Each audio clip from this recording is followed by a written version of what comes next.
Hey, Chael, I was wondering if you think that there's any validity to the statement that a fighter can be too short for his weight class.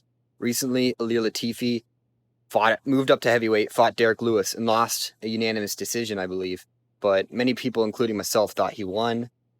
But people were criticizing him because they're saying that he was too short to be a light heavyweight, and he's definitely too short to be a heavyweight. That if anything, he should have moved down to middleweight. And so I was just wondering if you think that height should be a big decision on what weight class you choose to fight in. If you say that a fighter's under 6 foot, but he's very heavy, very muscular, like Alir Latifi, that he doesn't have any business fighting at heavyweight or light heavyweight because you shouldn't give up that much height and reach. Thanks. Yes, absolutely. Now, this is the one that doesn't get talked about enough, okay? Size always gets talked about. Reach somehow has got talked about. That was a boxing thing when you only have one tool, which is your arm, right? I have no idea how MMA picked up on that from boxing. I have no idea what weird stat guy just go, well, here's what boxing does, so here's what we're going to... The reach really isn't that relevant. The size is relevant perception-wise. We're starting to see that it doesn't. 2 plus 2 isn't always 4 when it comes to size, but I will tell you this because this one's never talked about. Yes, there are some weight classes you must have a certain height. My biggest fear when Johnny Hendricks moved up from 170 to 185 pounds wasn't what he was going to weigh on the scale. And I know that has become the talk and the narrative. I'm just offering you that is false. It is falsely the talk and the narrative. The reality of what Johnny's problem was at 185 pounds was height. He had a height issue. That is the first thing you need to look at. It's not it's how tall am I? And you can give up a couple of inches or you can have a couple of inches. You're talking about the same thing. If you start talking about 4 and 5 inches, it changes everything. You're changing leverage points for when you're grappling. You're changing striking distances when you're on your feet, whether it's with your kicks, with your elbows, with your hands. Yes, height matters. And I think you were one of the first guys to point that out. Now, you'll have an exception to every rule. And I know the exception to the rule that's going to come to everybody's mind is going to be Mike Tyson. But Mike Tyson was the exception to many rules. And when you're a guy that knew how to get inside, had that kind of power, and also understood the value of a body shot, these are some of the things that allowed Mike, and I challenge you to offer me another example, but it did allow Mike to still have success. Hey, Chael, what was the special sauce that Sakuraba had that allowed him to beat the Gracies when all the other challengers failed? He still has it. Sakuraba is still doing grappling competitions. I don't know how old Sakuraba is, but he's a meaningful age older than I am. He's still going out there with some of the best guys in the world. Some of them he's beating. The ones he's not beating, he's making it the distance to. He still has this weird limberness. I've studied that guy. I don't know what he was so great at. I would have to favor his ground, but he had incredibly hard kicks on his feet. Incredibly. He'd walk right out, stand in the pocket. He did a front leg kick.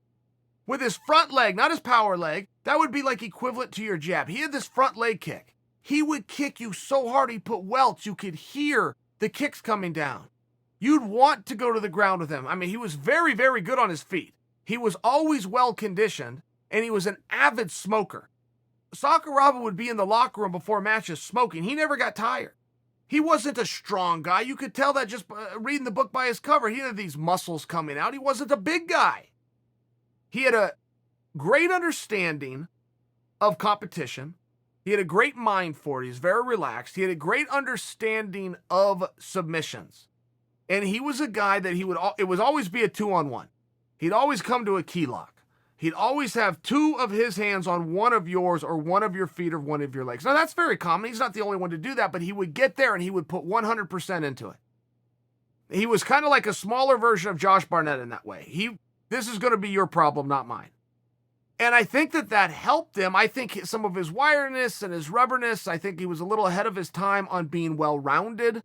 But even the backstory on Sakuraba, he didn't have any amateur credentials to show on paper. He got into a UFC that was in Japan because he was doing low-level professional wrestling and they thought he could sell some tickets and they thought he could come over and do some shooting. He was ahead of the curve, and where that even came from is still a mystery. Hello, Uncle Chael. This is your number one fan from Serbia. Greetings. I was just watching some K1 old fights, and I came across a fight from Japan. It was a fight between Bob Sapp and Jerome Lebaner, and it was really interesting. I didn't know about that fight. They fought 2 rounds K1 and 2 rounds in MMA. They switched the gloves between the rounds, and they fought like 4 rounds. And it was really interesting. And I was just thinking, what would you think about that in today's time? Let's say Stipe fight the K1 champion Rico Verhoeven. What do you think? I think that would generate really good numbers. Or let's say Badr Hari came to fight Francis Ngannou or something crazy like that. I gotta tell you, I'm not overly into it. Those gimmick matches are fun. The first thing you have to understand, anything that you saw out of Japan that has to do with combat, you don't know if that was real or fixed. Japan is notorious. Japan was caught. They were ran by gangsters. They were betting on this stuff. I mean, Japan was so far behind what the U.S. did. The U.S. had all that stuff too, but you got to go back to the 50s. Then commissions got involved and everything got straightened out and combat really started to change. When you're watching it in Japan, some of those were fixed. Some of those were real. Some of those were gimmick matches like what you're laying out. Look, I don't know that we have to take a very special athlete in one field and a special athlete in another and then try to like combine them into some hybrid. If you want to do that just for the attention, if you want to see Dominic Moceanu compete against Michael Jordan, I'm in. Put him in the swimming pool. Okay, take Dominic's skills away, take Jordan's skills away. Don't try to do like a hybrid where they're going to shoot baskets while backflipping on a beam. If you want to just see 2 great athletes, you want to do something just for fun, or this is a charity match, change the field completely. That's the way to do something like this, and anywhere else in between. Not only does it look desperate, which it is, not only does it look baffling, look, there's no way to go down in history as a person that did anything. I mean, that's not an actual division. If you guys go out and you go into a sport that you just created, even if you want to market it as a hybrid, there's no lineage behind it. There's going to be no following after it. And essentially, you just wasted your time. Hey, Chael, my name is Dom Ducharme, and I wrestle for Cal State Bakersfield. I just got 2 questions. One, how is MMA wrestling different than, say, just a regular folk style and freestyle wrestling match? And 2, why do we see such accomplished wrestlers like Yoel Romero, Justin Gaethje, not really use their wrestling a whole lot? All right, let me start with the second question first. What happens, and this is, you'll see this in golf all the time, is somebody will come in and they will fall in love with their swing. And there's a number of wrestlers who have come over to MMA and they've fallen in love with that right hand. Dan Henderson would be one of them. Probably things worked out best for Dan than any other wrestler that you could compare it to. He understood range, he understood the setup, and he had tremendous power. Everybody, Josh Koscheck comes to mind. Johnny Hendricks comes to mind. Some of the guys that got away from what they did best had awesome careers. They just had shorter careers. And let me back up to the first part. MMA wrestling differentiates from collegiate and freestyle wrestling in one large aspect, which is the setup and the posture. Okay, now the posture is very obvious. You're coming straight up and down as opposed to who can have their head lowest to the mat. But it also comes with the setup. Some guys can never make the transition to MMA because as opposed to slipping a punch and then trying to close that distance, all of a sudden they don't know what to do when they don't have an elbow, when they don't have wrist control, when they don't have an underhook. It's just totally different setups. It is very hard for a wrestler, no matter how talented, to walk into MMA and do well on his first day, even at wrestling. You'll have a national champion wrestler against a guy who hadn't wrestled since high school. If they go do MMA, the high school wrestler is going to take the national champion down. The high school guy's never going to get taken down. It's just a range issue. He has to know where he is, but then it's also a setup issue.